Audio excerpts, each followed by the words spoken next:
नमस्कार माऊली. चला ज्ञानेश्वरीच्या सहवासात. ज्ञानेश्वरी अध्याय 4 108 ते 114 ओव्यांच्या सहवासात आपण जाऊयात. माऊली, ज्ञानोबाराय आता आपल्याला अशा साधकाबद्दल सांगतायत जो साधक कर्म करूनही, कर्मात असूनही त्यांनी बांधला जात नाही, त्यांनी बद्ध होत नाही. अर्थात हे एकदम घडत नाही, हळूहळू क्रमाक्रमाने हे घडत जातं, हेही माऊली आपल्याला सांगतायत.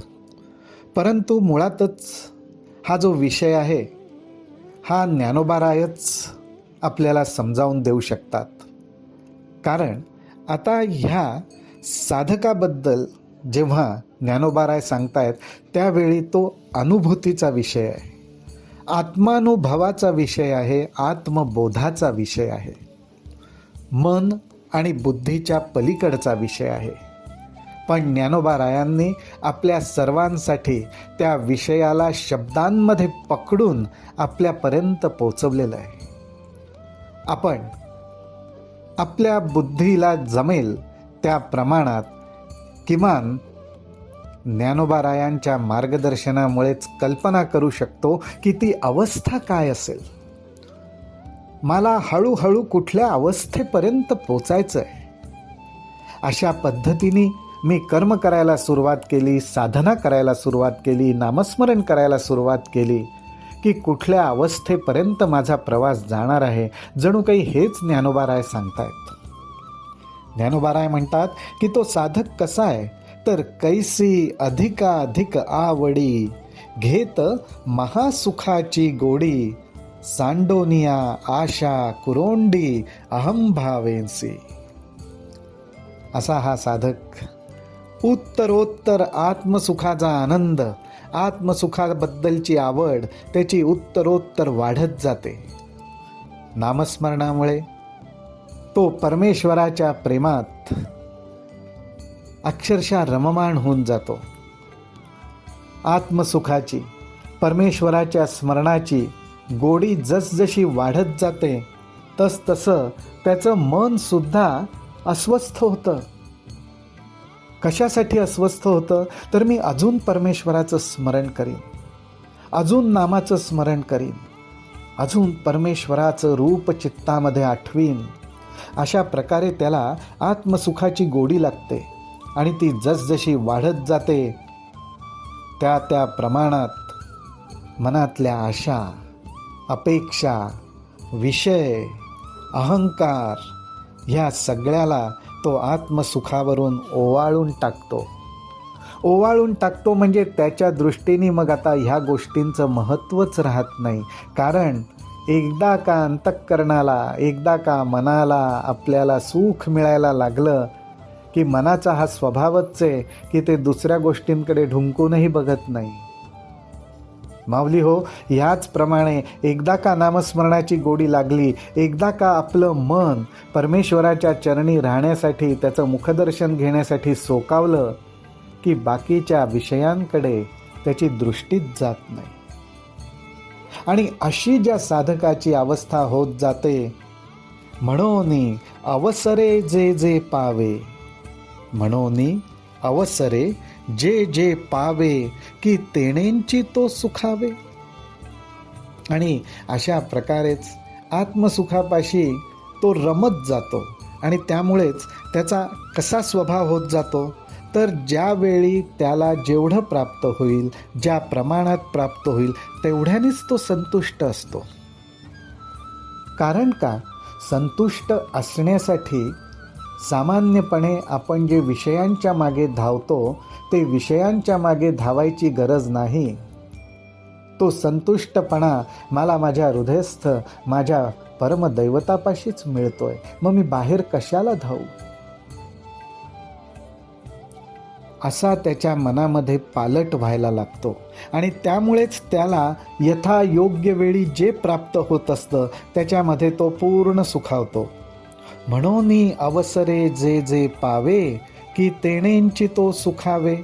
जया आपुले आणि परावे दोन्ही नाही. हा एक सर्वसामान्यपणे जो अनुभव आहे तो ज्ञानोबाराय आपल्याला सांगतायत. सर्वसामान्यपणे काय घडतं तर माझ्यापाशी नाही पण दुसऱ्याकडे आहे, मलाही ते मिळावं या अपेक्षेने आपण त्या गोष्टीच्या मागे लागतो, ते मिळवण्याचा प्रयत्न करतो आणि ते मिळवल्यावर मगच आपल्याला सुख होतं. पण साधकाच्या बाबतीत अंतःकरणात परमेश्वर आहे, त्याच्या नामाचं स्मरण आहे, त्यामुळे तो आतून सुखावतच असतो, सुखावला जातच असतो. त्यामुळे त्यांनी बाहेर दृष्टी टाकली तर आता मला माझ्याकडे काही नाही म्हणून मिळवायचं आहे अशी त्याच्या मनाला ओढच लागत नाही. आणि त्यामुळेच माझं आणि दुसऱ्याचं हा भेदभाव त्याच्या मनातनं नाहीसा व्हायला लागतो. म्हणूनच माऊली आपल्या मनातनं सुद्धा माझं आणि तुझं हा भेदभाव, या भेदभावातून निर्माण होणारी ईर्ष्या, मत्सर, द्वेष हे नाहीसं व्हायला जर कुठली गोष्ट मदत करत असेल तर ते आत्मसुख. आणि त्या आत्मसुखाचा अनुभव कसा घ्यायचा संत आपल्याला सांगतातच. नामस्मरण हा त्याचा उत्तम मार्ग आहे.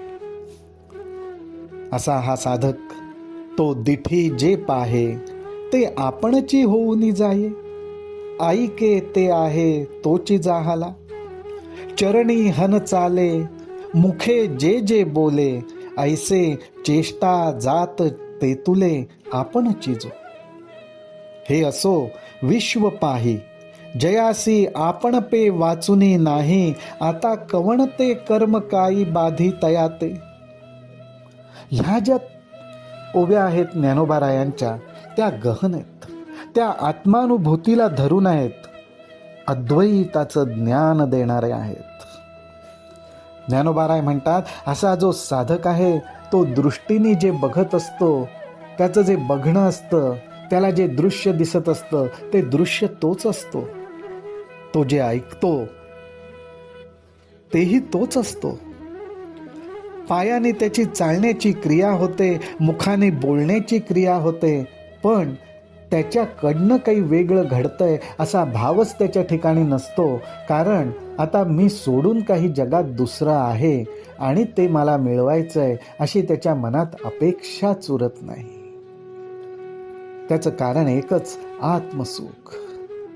आत्मसुख नामस्मरणाच्या साह्याने, अनुसंधानाच्या साह्याने जो आत्म्यामध्ये, आपल्या इष्टदेवतेमध्ये रममाण होत असतो, त्याला बाहेर डोळे उघडून पाहिले, कानाने ऐकलं, बोललं, ऐकलं, चाललं, सगळं काही केलं तरी त्याच्यात त्याला त्याचं आराध्य दैवत, त्याचं प्रेम, त्याची लीला हे सगळं दिसत असतं.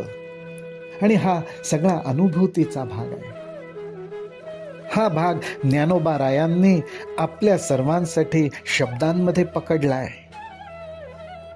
म्हणून ज्ञानोबाराय म्हणतात हे असो विश्व पाही. हा साधक विश्व बघतो, विश्वाकडे बघतो. जयासी आपण पे वाचुनी नाही, आता कवण ते कर्म काही बाधी तयाते. कारण मुळात कर्म जे आहे ते कर्म करताना दोन गोष्टींची आवश्यकता असते. आता ह्या ठिकाणी दुसरं असं काही राहिलंच नाही. जे काही आहे ते सगळं आत्मस्वरूपच आहे. आत्मस्वरूपावरच चालणारी ती सगळी लीला आहे. आणि अशा प्रकारे हे जग परमेश्वराने त्याची लीला घडवण्यासाठीच प्रगट केलेलं आहे. आणि त्या परमेश्वराच्या लीलेचाच मला अनुभव येतोय. का तर अंतःकरणात सुद्धा मी तीच लीला अनुभवतोय. त्यामुळे आता आत बाहेर असं त्या साधकाच्या ठिकाणी काही राहत नाही. मनात एक आणि बाहेर एक असं काही राहतच नाही. आणि त्यामुळे त्याच्या ठिकाणी अशा रीतीने अद्वैत बोध नांदायला लागतो. आणि असा अद्वैत बोध नांदायला लागल्यामुळे दुसऱ्या काही कारणासाठी, काही मिळवण्यासाठी कर्म घडतंय हा भावच त्याच्या ठिकाणी उरत नाही. आणि मग ते कर्म त्याला कसं बाधणार? त्या कर्मातून त्याला काही मिळवायचंच नाही. कर्म करण्यासाठी जो अहंकार आवश्यक आहे, त्या अहंकारातून काहीतरी मिळवण्याची अपेक्षा आहे, असं काहीच त्या ठिकाणी राहत नाही. म्हणून ज्ञानोबाराय सुद्धा आपल्याला सांगतात की हा मत्सरू जेथ उपजे ते तुले नुरेची जया दुजे, तो निर्मत्सरू काही म्हणिजे बोलवरी.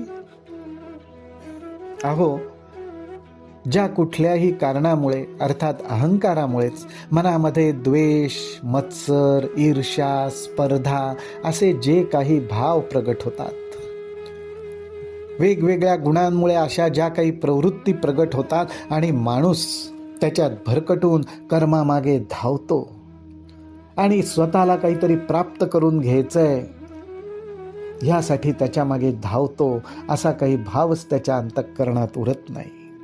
आणि असा भावच ज्याच्या अंतःकरणात उरत नाही त्याच्या ठिकाणी निर्मत्सर हा शब्द तरी आपल्याला कसा वापरता येणार? कारण त्याला मत्सर हाच माहिती नाही, त्याला एक परमेश्वराचं रूप आणि प्रेमच सगळीकडे दिसू लागतं. अशा अवस्थेचं वर्णन ज्ञानोबारायांनी केलेलं आहे. आणि असा अनुभव जो आपल्या अंतःकरणात भोगत असतो, माऊली म्हणतात तो मुक्त आहे. त्या मुक्ताची ही चिन्ह माऊली आपल्याला सांगतात.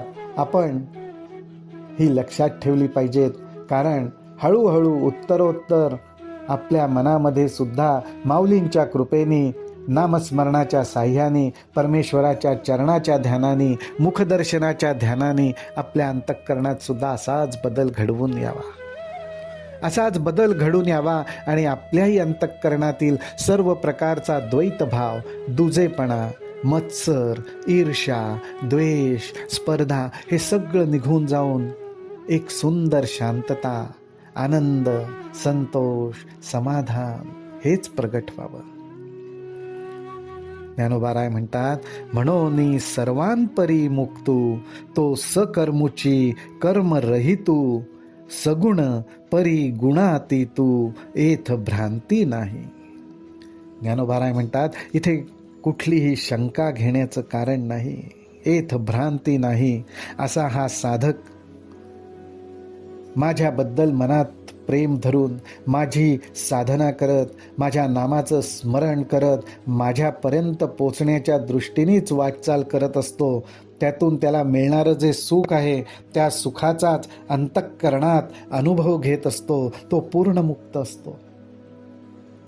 सर्वसामान्यांप्रमाणे देहधारी असल्यामुळे तो सर्व कर्म करीत असतोच, परंतु त्याचं ते कर्म करणं हा प्रकृतीचा खेळ असतो. त्या खेळाकडे तो माझ्या स्मरणात राहून साक्षी भावाने बघत असतो. त्यामुळेच सगुणात जरी असला तरी तो गुणांच्या पलीकडे जात असतो, कारण तो माझ्या स्मरणात असतो.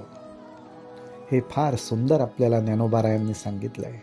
रामकृष्ण हरी, रामकृष्ण हरी, रामकृष्ण हरी.